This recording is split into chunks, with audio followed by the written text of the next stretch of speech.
Li'annahu hina izin, karena sesungguhnya dia pada saat itu la yara ghairallahi ta'ala, dia tidak melihat yang selain daripada Allah Subhanahu wa taala. Segala yang dia lihat dari orang-orang yang ada di sekelilingnya, reaksi, aksi dan lain sebagainya, itu adalah Allah Subhanahu wa taala. Ya Rabbi salli ala Muhammad.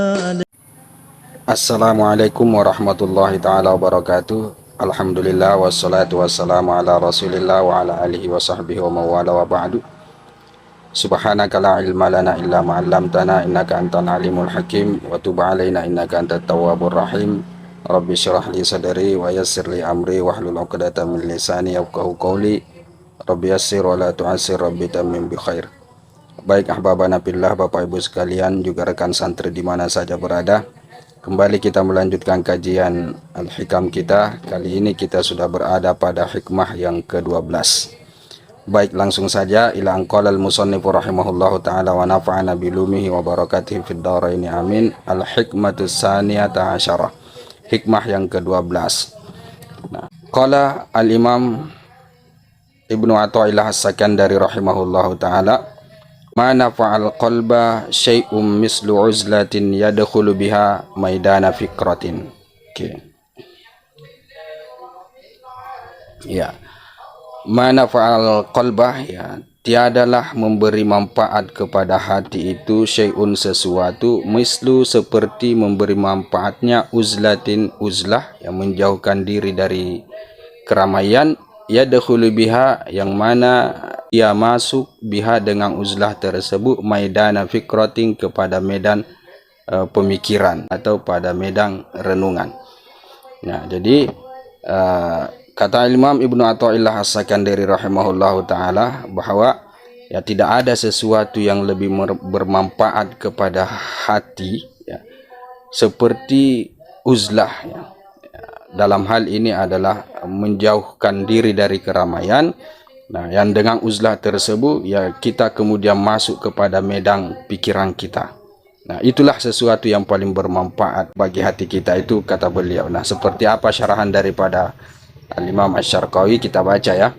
Qala Asy-Syarqawi yarhamullah, berkata Al-Imam Asy-Syarqawi yarhamullah, ma nafa'al qalba, ya, tiadalah memberikan manfaat kepada hati, ai qalbal muridi, artinya hatinya seorang murid, ya, fit tatahhuri min ghaflatihi, dalam hal mensucikannya, min ghaflatihi dari kelalaiannya, ya, wal qurbi ila hadrati maulahu, dan mendekatkan diri ke hadirat Tuhannya, syai'un, ya, sesuatu, ya, mislu uzlatin, ya, seperti uzlah. Artinya bahwa banyak sesuatu yang bisa bermanfaat kepada hati seorang murid, ya, banyak dalam hal mensucikan hati tersebut atau mendekatkan orang tersebut kepada Allah Subhanahu wa taala. Banyak, tetapi dari semuanya yang paling bermanfaat bagi hati itu dalam rangka ini tadi, mensucikan hati dan mendekatkan kepada Allah Subhanahu wa taala, uzlah lah yang paling banyak manfaatnya berbanding dengan amaliyah-amaliyah yang lain. Artinya i'tizalun anin nas, artinya menjauhkan diri dari orang-orang. Yadkhulu biha maidana fikratin, yang dia masuk dengan uzlah tersebut ke medan pikirannya. Syabihatun bil maidani, jadi diperumpamakan seperti medan, ya, seperti suatu area, ya. Walaupun pada hakikatnya ya tidak ada area, tidak berfisik, kan, kurang lebih seperti itu. Litaraddudil qalbi piha, karena berulang aliknya itu hati piha padanya, makanya disebut dengan medan. Di pikiran itu hati itu berulang alik, ya, bolak-balik ke sana kemari, atau bahasa kita berkeliaran, ya. Nah, oleh karena itu pikiran itu diserumpamakanlah dengan medan. Nah, kata raddudil khuyuli fil maidani, sama dengan pulang baliknya itu kuda fil maidani, di medan pacuan misalnya dan semacamnya. Nah, jadi maksud daripada ungkapan ini bahwa dengan uzlah tersebut maka orang itu akan masuk kepada medan pikirannya, dia sudah masuk kepada ranah renungannya dalam hal mencapai hakikat segala sesuatu untuk sampai kepada Allah Subhanahu wa taala. Nah, itu kurang lebih maksudnya. Fal muridu idza kana mukhalitan linnas, seorang murid itu apabila dia bergaul dengan orang-orang tidak uzlah, ishtaghala nazaruhu bil mahsusati, maka sibuklah pandangannya itu kepada apa yang bisa dirasa, dalam artian yang sifatnya material, kebendaan, keduniaan. Fala yatafakkaru qalbuhu, maka tidak akan berpikir itu hatinya illa fiha, kecuali padanya, artinya hanya kepada hal-hal yang sifatnya mahsusat itu. Nah, karena konsekuensi dari bergaulnya dia dengan orang-orang yang ada di sekitarnya, kurang lebih seperti itu. Wala yazalu nadhiran illa li alami syahadati, dan dia senantiasa melihat kecuali kepada alam yang disaksikan, syahadat, dalam artian di sini bahwa dia pandangannya, penglihatannya, pertimbangannya itu hanya tertuju kepada alam yang sedang dia lihat pada saat itu, dalam artian ya alam yang sifatnya kebendaan. Nah, fa idza tazalahum, nah apabila dia meninggalkan mereka, orang-orang ini, artinya tidak bergaul dengan mereka, ya, zuhudlah bahasa maupun in akasal halu, maka akan terbaliklah keadaannya. Yang tadinya berpikiran kebendaan atau yang sifatnya material, mahsusat, nah sekarang kemudian akan beralih ketika dia meninggalkan orang-orang dalam arti yang uzlah, maka akan beralih pikirannya kepada hal-hal yang sifatnya bukan mahsusat, dalam artian perkara-perkara yang maknawi atau yang gaib lah. Wajalal qalbu, dan akan beredarlah itu hati, berkeliaranlah itu hati fi alami al-ghaibi, ya, pada alam gaib, ya, pada alam yang tidak sifatnya material atau kebendaan atau mahsusat dalam bahasa tadi di atas. Wa qad jaa fil khabar, dan sungguh telah datang pada suatu khabar, ya, hadis, tafakkuru sa'atin khairu min ibadati sab'ina sanatan. Berpikir sesaat saja, kata Rasul sallallahu alaihi wasallam, itu lebih baik daripada ibadah selama 70 tahun. Wakilah, nah pernah dikatakan kepada Ummu Darda, makana afdalu a'mali Abi Darda, apa ya adanya itu yang paling afdol amalannya Abu Darda. Jadi amalan apa yang dimiliki Abu Darda yang paling afdol? Nah, itu pertanyaan seseorang kepada istrinya, ya, Ummu Darda. Qalat, ya, kemudian istrinya menjawab begini, at-tafakkur, ya, yang paling afdol ibadah amalan yang dia lakukan adalah tafakkur, ya. Wadzalika, dan demikian itu li'annahu, karena sesungguhnya dia yasilu bihi ila ma'rifati haqaiqil asya, ya, dengan tafakkur tersebut dia bisa sampai, ya, kepada ma'rifah, mengetahui hakikat segala sesuatu. Hanya tafakkurlah yang bisa mengantarkan kita kepada hakikat segala sesuatu. Wa ila ta'zimillahi, dan kepada membesarkan Allah, wa ta'zimi kulli ma yurdihi, dan membesarkan setiap apa yang meridhoi Allah Subhanahu wa taala, dalam artian amalan-amalan yang membuat Allah Subhanahu wa taala ridho, kita akan besarkan itu, kita akan agungkan amalan tersebut, dan sarananya adalah tafakkur. Fayaf'alahu, maka dia pun melakukannya, ya, dalam artian dia pun bertafakkur dalam rangka untuk semua ini. Wa tahkiri kulli ma yuskhituhu fayajtanibahu, kemudian tujuannya juga untuk sampai kepada merendahkan segala apa yang membuat Allah itu menjadi marah, fayajtanibahu, kemudian dia pun meninggalkannya. Wa yatla'u bihi ala khafaya afatin nafsi, dan yatla'u, dia bisa mengetahui bihi, dengannya, dengan tafakkur tersebut, ala khafaya, atas perkara-perkara yang berlindungnya afatin nasib, penyakit-penyakit hati, artinya sesuatu penyakit-penyakit nafsu, jiwa, kurang lebih seperti itu, penyakit hati dan lain sebagainya. Tafakkurlah yang bisa membuat kita sampai bahwa ini loh penyakit hati yang tidak dibenarkan dalam agama, yang jarang semua orang tahu karena sifatnya agak khafa, ya, agak berlindung. Wa makaidil adui, dan juga tipu daya musuh, dalam artian di sini ya iblis dan semacamnya. Wa gururid dunia, dan juga tipu daya dunia. Nah, wa yata'arrafu bihi wujuhal hiyali fit taba'udi anha, dan dia bisa mengetahui dengan tafakur tersebut bentuk-bentuk atau bentuk-bentuk cara fit taba'ud, dalam rangka menjauhkan diri anha, daripadanya, daripada keduniaan tersebut, ya. Dengan tafakur kita bisa tahu caranya, tipsnya, triknya, bagaimana caranya menjauh dari yang namanya ke dunia itu, ya. Wa yaslamu bihi minal afatin nasyiati an mukhalatati ahliha, dan selamat karenanya juga daripada bahaya-bahaya yang muncul dari mukhalatati ahliha, konsekuensi bergaul dengan ahlu dunia itu, ya. Jadi yang tidak baik yang muncul karena bergaul dengan orang-orang dunia, nah itu kita bisa terselamatkan dari semua itu ketika kita berada pada ranah tafakkur atau maidanu fikrah tadi di atas itu.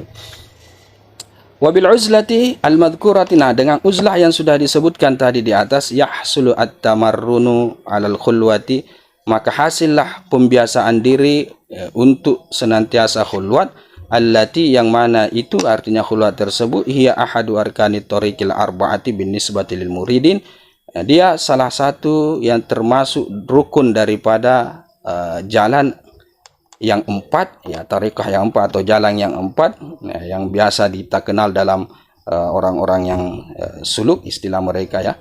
Bin nisbati lil muridina, jika bin nisbati dengan dinisbatkan kepada al muridina, orang-orang yang murid, artinya orang yang sedang berada pada tarbiyah seorang guru atau seorang mursyid. Jadi seorang murid itu dia ada metode dalam suluk itu yang harus dia tempuh, ada 4 itu. Nah, salah satunya inilah al-khulwah, dan khulwah ini bisa kita capai ketika kita beruzlah. Oke.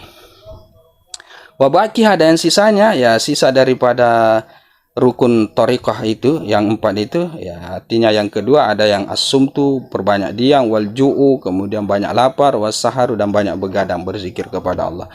Wa bihadhil arba', dan dengan 4 inilah tasirul abdanu abdalam, maka jadilah badan itu abdal, ya, jadi pengganti, ya. Maksudnya apa?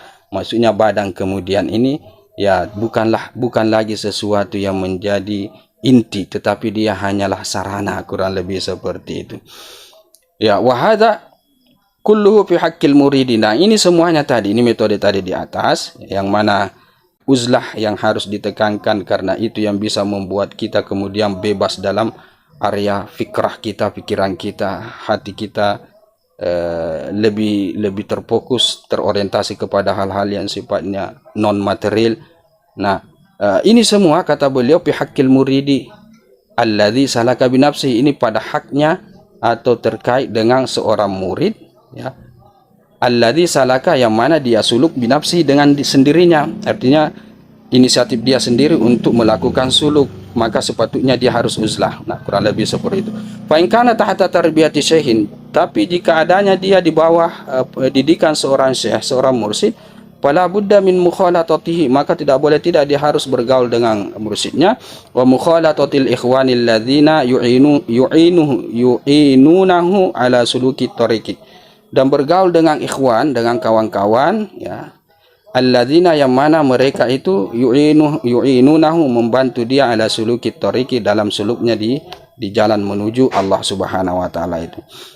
Nah, fa idza dhahabat ra'unatu nafsi, nah jika sudah hilang itu kotoran-kotoran jiwanya, wasara minal arifina, dan dia sudah masuk atau termasuk orang yang arif billah, fala tadurrahu mukhalatatul khalqi ajmain, maka tidak akan memudaratkan dia bergaul dengan makhluk semuanya. Nah, ketika sudah sampai kepada maqam yang sudah tinggi, maka mau bergabulkah dia dengan makhluk, dengan orang-orang yang ada di sekitarnya, yang jelasnya itu tidak berdampak terhadap diri dia, terhadap kedekatan dia kepada Allah Subhanahu wa taala. Li'annahu hina idzin, karena sesungguhnya dia pada saat itu la yara ghairallahi taala, dia tidak melihat yang selain daripada Allah Subhanahu wa taala. Segala yang dia lihat dari orang-orang yang ada di sekelilingnya, reaksi, aksi dan lain sebagainya, itu adalah Allah Subhanahu wa taala. Iya. Wa alam, ketahuilah annal fikrata hiyal maqsud, bahwasanya fikrah itu, pikiran itu, tafakkur itu, itulah maksudnya, artinya itulah tujuan intinya. Wal uzlatu, sedangkan uzlah itu wasilatul laha, hanya wasilah, sarana laha, untuk sampai kepada al-fikrah tersebut, wa mu'inatun alaiha, dan hanya pembantu alaiha, ke atasnya. Artinya apa? Al-Imam Asy-Syarqawi di sini bahasa lainnya ingin mengatakan kepada kita bahwa sebenarnya walaupun kita tidak uzlah, yang penting kita sudah dapat target yang sesungguhnya yang kita ingin capai dalam dunia suluk, yaitu fikrah itu tidak jadi masalah kita tidak uzlah, kurang lebih seperti itu. Karena uzlah itu hanya sarana untuk sampai kepada fikrah itu. Nah, andai kata ada orang yang dia bisa sampai ke fikrah tanpa uzlah, maka silahkan, kurang lebih seperti itu. Cuma umumnya ya, untuk sampai kepada maidanul fikrah itu rata-rata itu harus melalui proses yang disebut dengan uzlah, umumnya seperti itu. Jadi kurang lebihlah Al-Imam Asy-Syarqawi ingin sedikit memberikan arahan kepada kita terkait tidak juga kita harus tasyaddud dalam artian kita harus uzlah memaksakan diri meninggalkan keramaian dan lain sebagainya, pergi bertapa di hutan dan lain sebagainya. Tidak ya. Jadi seakan-akan beliau memberikan kita peluang bahwa sepanjang fikrah itu kamu dapatkan melalui apapun metode, walaupun tidak uzlah dan semacamnya, maka itu sudah cukup, itu sudah bagus, karena inti sebenarnya dalam dunia suluk yang mau kita capai dalam salah satu rukunnya adalah fikrah itu ya, yang ada pada khalwat tersebut. Nah, itu kurang lebih yang ingin beliau tekankan di sini. Oke. Hada billahi taufik, kita sambung pada pertemuan yang berikutnya nanti. Lebih dan kurangnya mohon dimaafkan. Kita tutup dengan kafaratul majelis. Wallahu a'lam bishawab. Subhanakallahumma bihamdika asyhadu an la ilaha illa anta astaghfiruka wa atubu ilaik.